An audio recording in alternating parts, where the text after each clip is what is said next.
Okay, hello everyone. We are starting with for us most excited panel we have on the Kontakt. It's about big shows in Serbia. Do we have a bright future or not? I have special guests with me, and I'm honored to have them on this panel. It's main promoters on our market, and let me introduce you to them, or actually them to you. We have Dimitri from Moscow. They recently opened the office in Belgrade with a company named Honeycomb. We have Sara Gigante from Charm Music, and Charm Music Serbia and Croatia. And we have Vladica, who is Sky Music, who's been promoter on a market from a long time ago and still promoting the shows.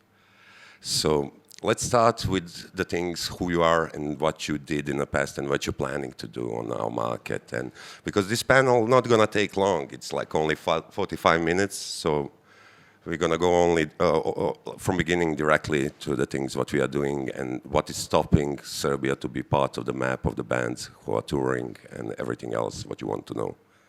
So let's go maybe with Vladica, because you are like... Okay. Hello everybody. Thank you, Ivan.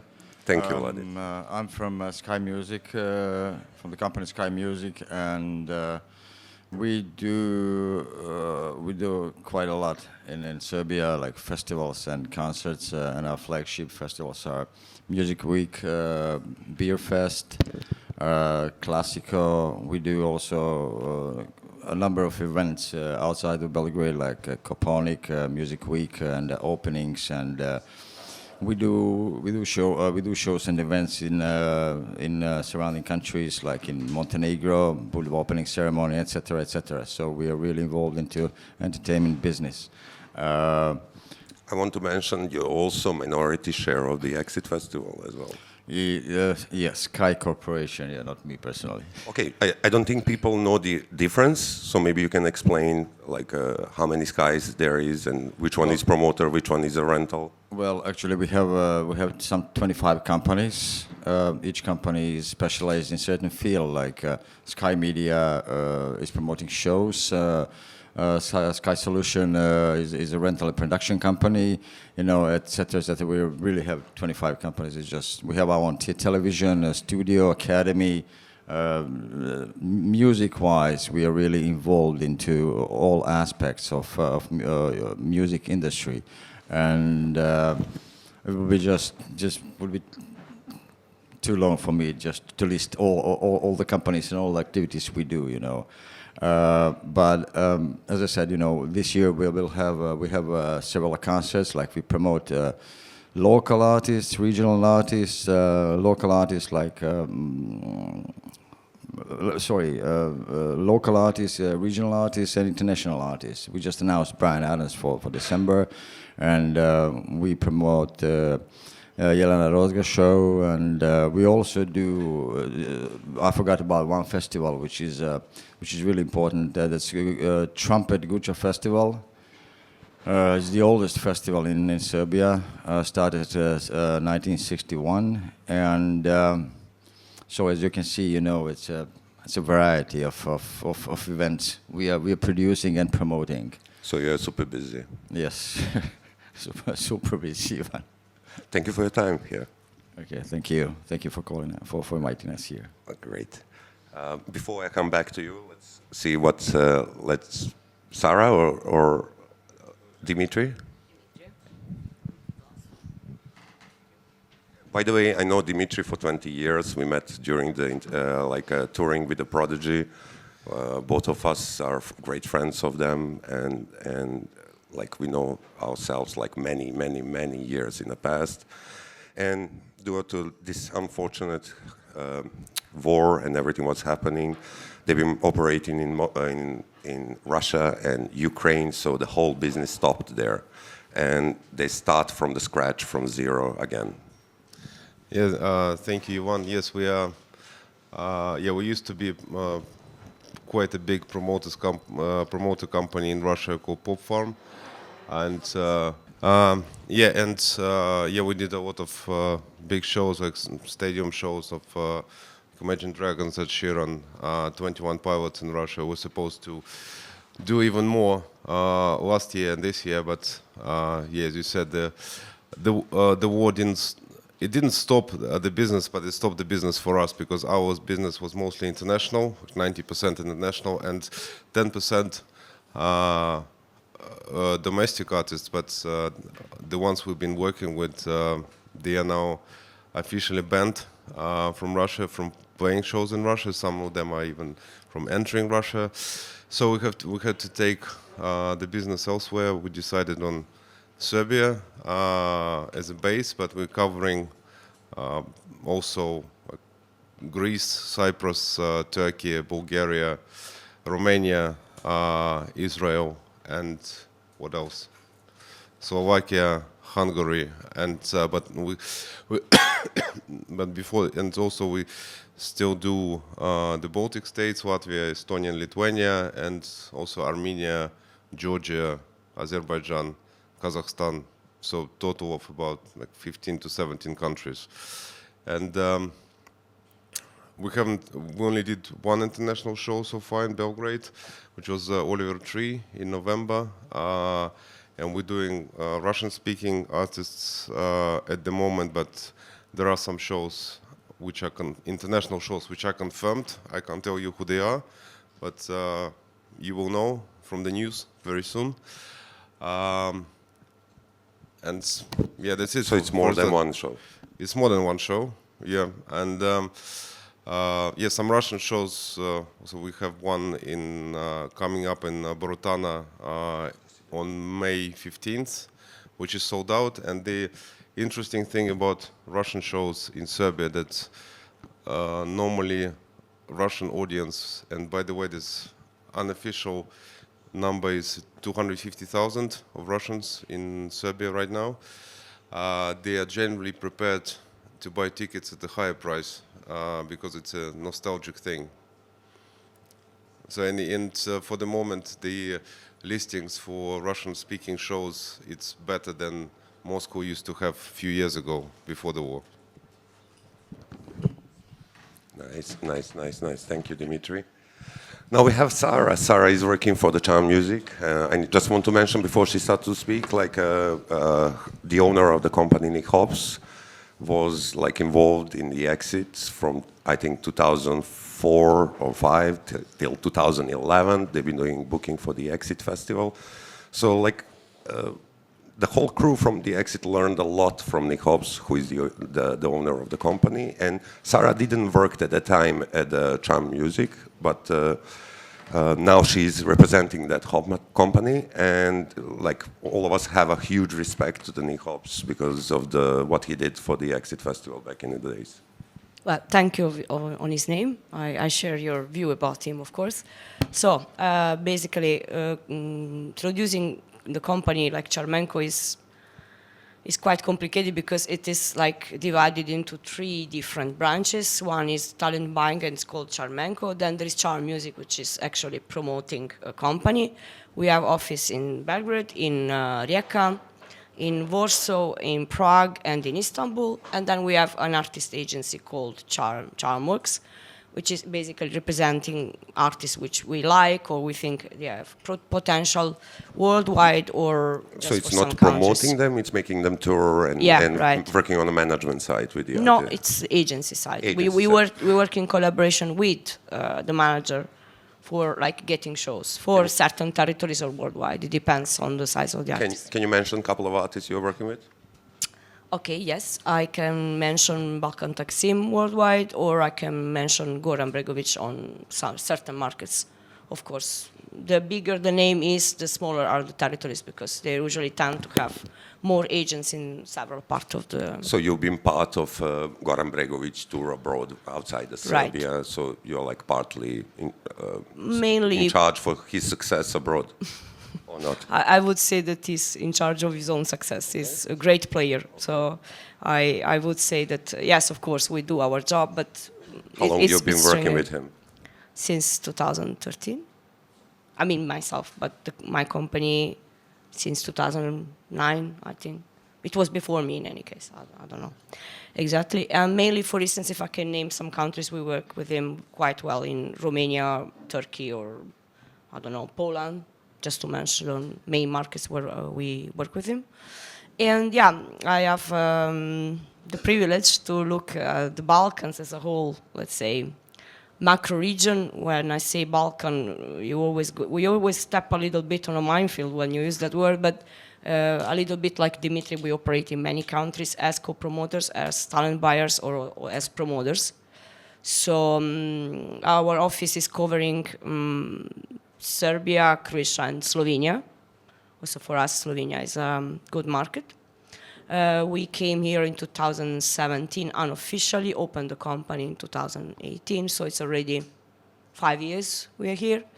And focusing on Serbia, if I can name some artists. Tell us some artists you've been promoting. Just Iron Maiden, two cellos, That Can Dance, Vardruna, Nick Mason. Let's go a little bit club shows like Steel Corners, this kind of stuff. Five Finger Death Punch, thank you. Yes, that's in Serbia. What you did recently in Croatia? Recently in Croatia, we did Arctic Monkeys, Tame Impala, Sting, Cure, Kiss, and our favorite Milky Chance, because we have our favorites like it. Milky Chance was for us the concert of the year in Croatia. Good. Thank you, Sarah. Welcome. So, as you can see, we have right speakers for this topic, and like if anyone knows, they know what's going to happen and actually what we want to happen. From like event side, there's like live bands and there's DJs, and we are witnessing that many DJs coming to Serbia, but bands are not that many coming to play in Serbia. I know we are speaking like about basic things, but I want to be on the same page. That's why I'm starting from that point. And we are witnesses that many DJs playing in Serbia, but bands not. Which means like the bands, even they're flying with the plane, they have a tour with the trucks. Trucks need to go over the border to come to Serbia. To come over the border to Serbia, they need to have ATA carnet for the equipment. And even they're flying easily with the plane. Their trucks are spending many hours on the border to get into the country. Do you see problem in that, or like is it easy, or like when you speak with the artist and you're saying like we have the show in Croatia or Budapest or Romania, how you approach to the agent with the Serbian market and what the agent telling you when you're asking for the band to add one more date to play in Serbia? So like let's go, for example, maybe to start with Vladica, because Vladica is like many years promoter from here. Before that, he was like promoter in Belgrade Arena when Belgrade Arena had amazing shows playing there. So maybe Vladica, you can tell from our perspective, from here, and then we will ask Dimitri and Sarah what's their experience with the agents when they're asking show in the West. And are we paying the same price they are paying everywhere, like in Europe, or we are like going with less money for the show in Serbia? How that goes with the agents? Well, it's a very extensive question. It requires extensive explanation. You know, it'll take us like hours to explain everything. You know, but okay, try in 5 minutes. Yeah, I'll try. First of all, you know, we had the Brexit happened, and all of a sudden there was a serious lack of equipment in all of Europe, and until they did manage to regulate, you know, traveling, because since UK is not anymore in the EU, we all know that, and but even before that, you know, if we are talking about the infrastructure, you know, like how to carry equipment from this country to another country, and Serbia is you know, it's a crossroads, you know, between EU countries actually.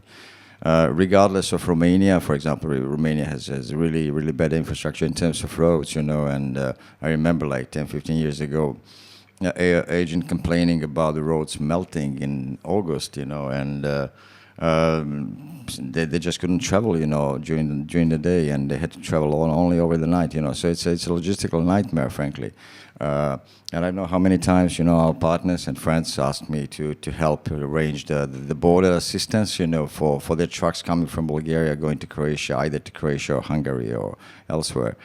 And but I don't believe that's the main problem here. You know, logistics. It's doable. I mean, we can sort it out, you know, along the way. The problem remains the same as it was like 10, 15 years ago. You know, is the price of the band and the price of the ticket. You know, I think that's the main thing. Let's maybe a little bit speak more about that. Yeah, like, always you know, been. You know, I need to come back, like you know, to go a little bit back to explain, like, you know, in order to have confirmed artists for your thing, you need to say how much is a ticket and every details, how you work on the show, and that's how they figure out the price for the show for you, like the fee of the artist for you, because they want to see the whole mathematic before they confirm you the show. And for us, we never had a stronger ticket for the events, like never, ever. Even for the Exit Festival is like super cheap ticket. So do you think we in the near future, we'll be able to do and work like some other Eastern countries in Europe, like Poland, and because like for the festivals there, they have like more than 200 euros tickets, and they don't understand why we cannot put that price for tickets in Serbia, in conversation with them. Well, if you take a look at the touring map of Europe, you know, you see that the Czech Republic, especially Prague, and Poland are always there. And countries that struggle, you know, with acquiring artists, you know, for shows are south of Danube usually, you know. Greece, I mean, it doesn't matter. That's the logistical problem over there, you know. You have to travel to Greece. They're not connected. If there is a show, you know, in Istanbul, then the agent may think about it, you know, but they're not sure, you know. So they have to pay a little bit more, you know, than everybody else, and because you just cannot connect. But as for Czech Republic and Poland, I noticed that, like, I don't know, 15 years ago, they're usually part of, I can't say German tour, you know, but it's easily to connect. You know, even Bratislava, it is like 50 kilometers from Vienna. They do their own shows. The thing is, like, Vienna, Bratislava, and Budapest, they are all 2 hours drive from each other. Yeah, that's like like 50 kilometers from Bratislava to Vienna. And but let me tell you something, how we got here, you know, you're talking about maths, you know, that we need to provide to agents, you know, they want to know everything, you know, they want to know every single penny we spend, you know, on our expenses, you know. And it's not 30, it's 23, let's say 50 years ago, promoter was everything that time, and we all promoters here basically, and promoter was everything, you know. Artist was okay, you know, but promoter was getting like 70% of the money, and promoter was here, and the artist was here, you know. Artists would come and say, I mean, I heard all kind of stories from old promoters. Yeah, but 50 years ago, like, labels or 40 years ago, but labels, you know, being main in charge, not promoters. Yeah, but you know, if you wanted to, because the main income they got was from LP albums and the copyrights, you know, stuff. But in the meantime, you know, everything just, I mean, that part of the business crashed. That it is recovering now, but you know, they've been here. And promoters were here, and somewhere, and let's say 30 years ago, it changed. So we got equal. Now they are here, and we are deep down. So you know, it's all contracts are really rigid. You know, even if you get some money, and you usually have versus deals when they ask for, I don't know, 10% or sorry, 90% of the profit, you know, etc., etc. So that's how it works. So we can either work or not work. That's the way it is. You cannot change that. And go back to pricing. Actually, pricing. Ticket price is everything. If you cannot get a certain price, you cannot do the show. I mean, you can do the show if you're a millionaire, you know, and you don't care, and you want to spend some money, you know, for fun. But that's but like if it is a business case, you cannot do that. It's very simple. And we've seen rise, you know, I remember at the arena, the first time we introduced some really expensive tickets.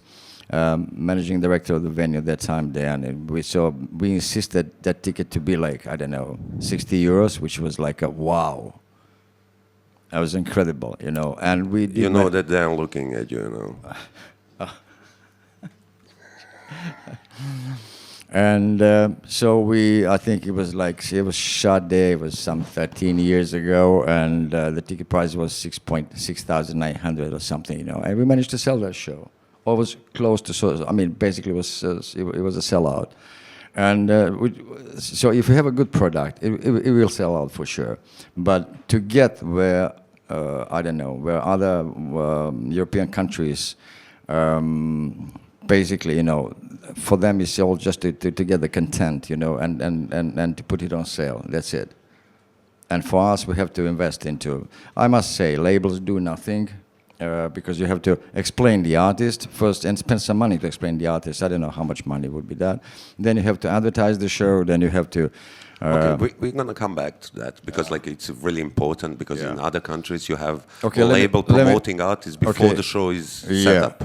And exactly. And just I mean we need to have higher prices here, and people need to respect that. And that's it. Yeah, but it's not going to happen over the night. It's something you need to work on. Yeah, but it takes time. It is a process, and but we have to maintain that level of price. I think it's now we don't have like 20, 30 euros for international artists for major international artists. We cannot do that anymore in Serbia, and we've seen some shows that sell. So. If everybody understands, I don't believe in unions, you know, that we 20 promoters would sit down, you know, and talk, discuss that and say, okay, the conclusion is nobody discounts the price, you know, stuff like that. It's not going to happen. But if we understand the process and maintain that level of price, we can bring more shows to Serbia and Belgrade and elsewhere. That's true. But like your and my perspective is like close to each other because we are grown up and we are from here, and it's interesting for me to see what like Dimitri and Sarah have to say about this market because like for example in November when they did the Oliver Tree show, we met Dimitri and me. We went for the show. That was first show of Dimitri in Serbia. And I was surprised because it was sold out for the artists I never heard before because like it's not something I will listen. Yeah, but because you're just not using TikTok. Yes, I'm using, but I didn't saw him on TikTok.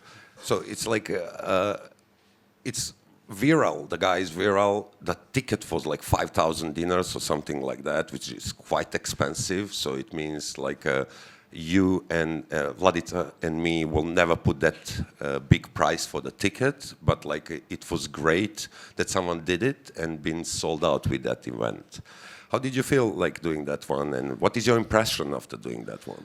We had when we were working in Russia, we always had concerns about ticket prices, but it's all it all depends on the artist always because our main roster was like say fan artists.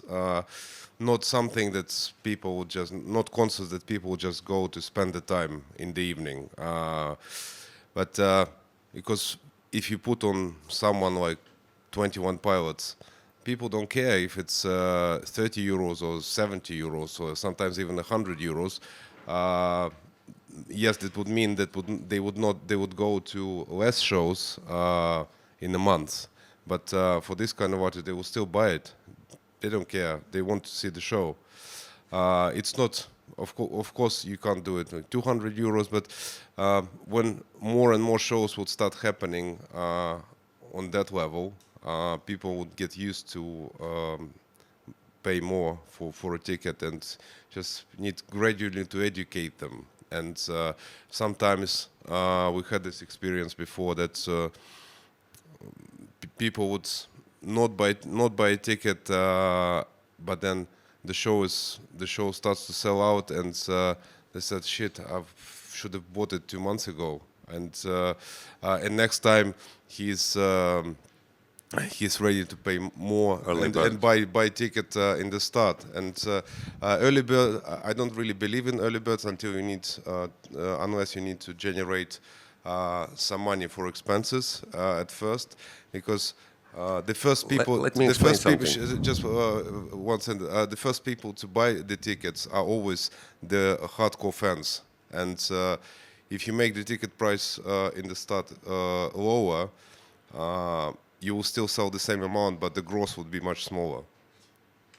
That's true, but also No, I mean, just it should be the same price at the start. Maybe like if you only have 100 tickets left in the end and 200 left in the end, you can raise the price. But you never for early birds you never make the price smaller. It can apply to the festival when you don't have a lineup announced and you have a loyal audience and you're just building the loyal audience. Then it makes sense. Yes, but for shows, definitely. no.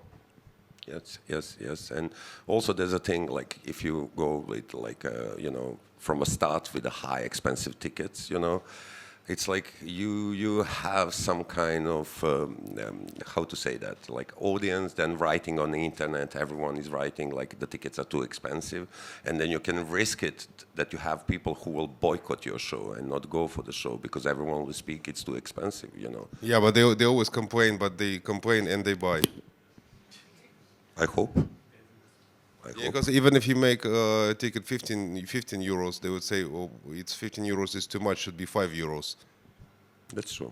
That's true. Or even for free. What about free tickets? Yeah. But yeah, it should be free. Why? And because you always have the biggest, the most requests for free tickets come from the people that can definitely afford it. The richer you are, the more you expect to get stuff for free. Yeah. Okay, Sarah, your turn. Oh. Let's speak about you are working on Croatia and Serbia, and you are doing major shows in Croatia and Serbia. And we can do, like through you, like with you, we can do like comparison of those two markets. And why we are doing comparison with Croatia, even they're like a part of EU now, it's because we don't need English to understand each other. And we used to go to shows in Croatia, and they've been coming to our shows in Belgrade.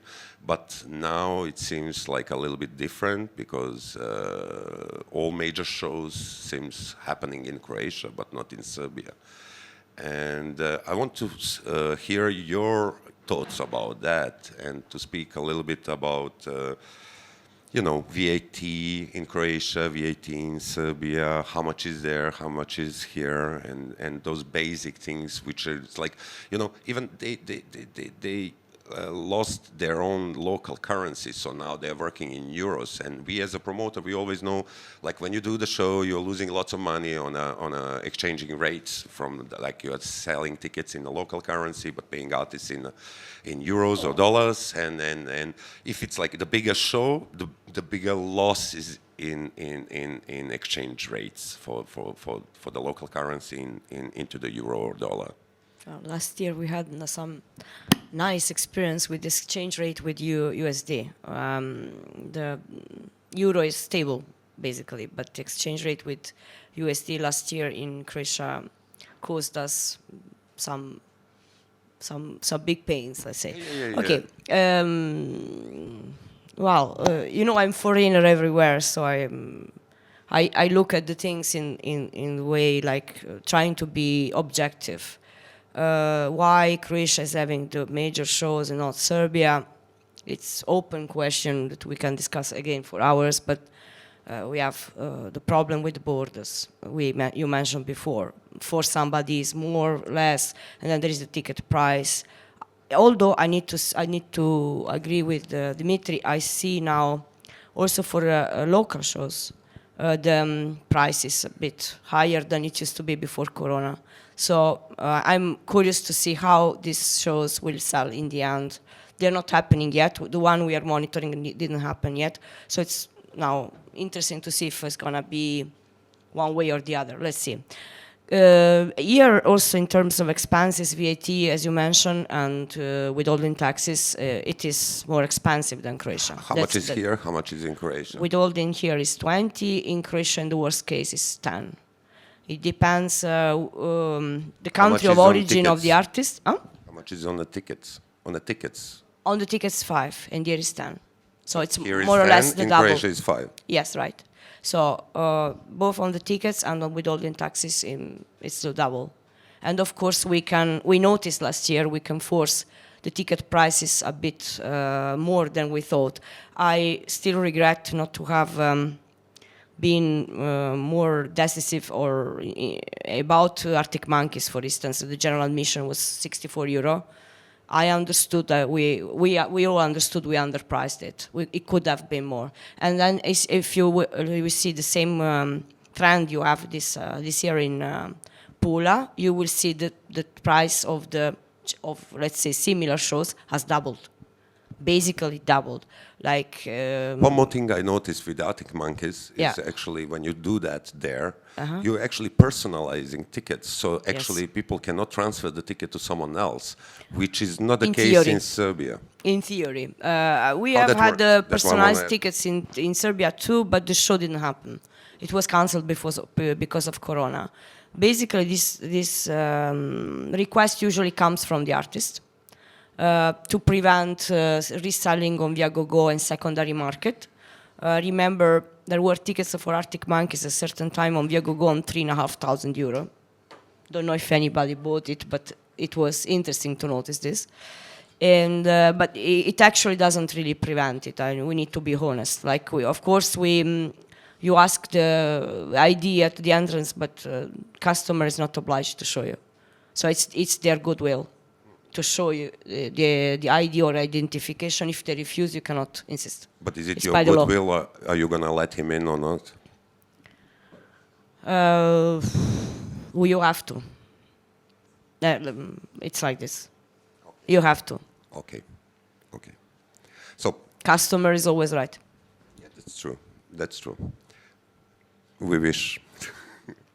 So, let's stay a little bit more on you and let's speak about the venues and situation with the venues in Belgrade and in Zagreb, or actually in Serbia and in Croatia. And as I know, like it's Serbia, it's pretty much centralized and everything is happening in Belgrade, and in Croatia, your shows are in different cities.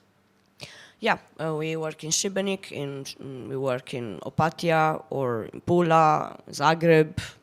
Now there are also, as I told you, we are also working in Slovenia, so we now work in Portorož or in Ljubljana. Not everything has to happen in Ljubljana. Here it's centralized in Belgrade. I'm actually a bit surprised that Novi Sad is not having more events, even when we speak about local artists.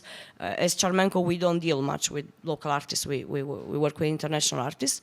But I see also Novi Sad not having so much. Yeah, for the Novi Sad things is happening. different because like it's super close to the Belgrade. So if Yeah. the show happening in Belgrade, there's no possibility happen. to happen in Novi Sad. So Same it's like with- super close to have two shows in Belgrade and Novi But Sad. Lack of venues is a problem, I think, to everyone, basically. Yeah, let's speak about that because But- we have venues who are built actually for the sport games, Mm-hmm. and there's not many venues who are built for the shows and the concerts. And why is that important? Because of the rigging, hanging out the equipment, and like those sports venues we have, they don't have rigging points in the venue. Well, we can use all those venues, in theory. In practice, it What's is a happening pain. in practice? Tell In us. practice, it is a pain, and it is somehow it raises the costs, and they are not ready to go. Let's say it's you have venues elsewhere where you get the key, and it is very easy to hang even the most complicated production. Here it is always a bit of a process, and there is not so much fluidity about it. And also some venues are now mainly meant for sport because it is logical and also understandable that sport is bringing more money. But music will never bring more money if the life for the promoter is not made easy. If we don't have the infrastructure, then there will not be plurality of concert, no plurality of concert, no LT market, no LT market. We go to Croatia to the show. That's Simple true, as that. That's true. But on the other side, we had like Sava Center, we had Expo Center. We had Expo Center cannot be used here anymore. And Sava Center as well. It's not working for many years now. No, And it so is a couple of years. It's under renovation. It will be open, as far as I know, in April 2024. This last information. Still, we were 2 years without main theater, but from what people are talking, is going to be meant mainly for congresses. So main business will be congresses. Of course, there will be concerts happening with new infrastructure also. But, you know, we need also a sport hall like 4K, 5K people. Or 2K. We need this. Or 2K also. That will work That's what as we well. miss. But also big theater. Meant to be theater. Yes, definitely, So- definitely. I would like to ask Dimitri something, because we spoke before, and you mentioned your friend from Russia who is doing some shows, and they start selling shows here in Serbia, and that they want to build a venue in Belgrade. Yeah, exactly, because they here, yes, you as you all know, if you have a artist which sell like 2,000-3,000 and he wants to tour in like November or February, there's no way you can do the show, and because Doma Mladina is what 800 ish, and that's it. You have Stark Arena and that's it. But it's in my experience when why there are not enough shows in here, because there's nowhere to put them. In Russia we had this one city, Voronezh. It's in the south. It's about 1 million people, and no one used to play there. They only had a shitty sport hall built in the 60s, but about 10 years ago they built a 3,000 capacity venue, which is was part of a big shopping mall next to the airport, and people started going there and buying the tickets because they want, every ticket buyer wants a comfort and like a bar, easy access and everything. So just before the war, it started to be one of the main touring stops if you tour outside Moscow and St. Petersburg. So if the venue like this size, I would say maybe like 2,000, 2,500 appears here, this would mean you have 10 times more shows in Belgrade than you had before. Like, yeah, in the summer there are options, but not everyone's touring in the summer. That's true. That's true. Sara? Exactly. I would like to add to what Dimitri is saying. Also, one important thing, which is completing actually what you say, not having the space, the right space for different capacities,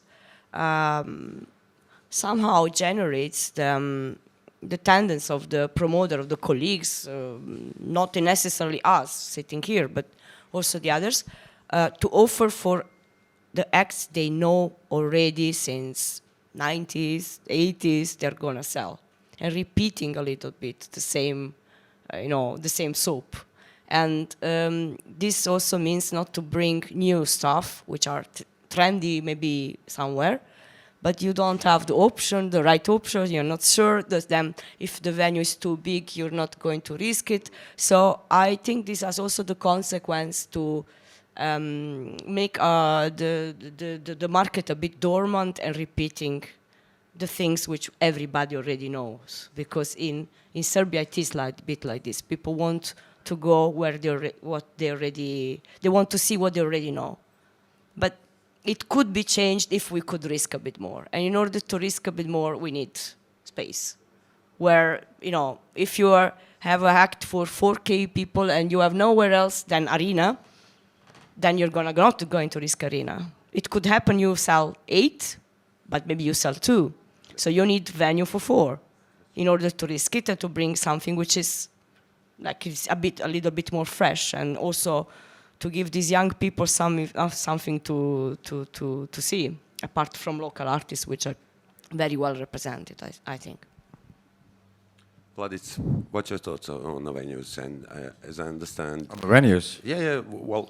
we don't have venues. We have one... Literally, we have one venue here. That's arena. And what about Tash Maidan?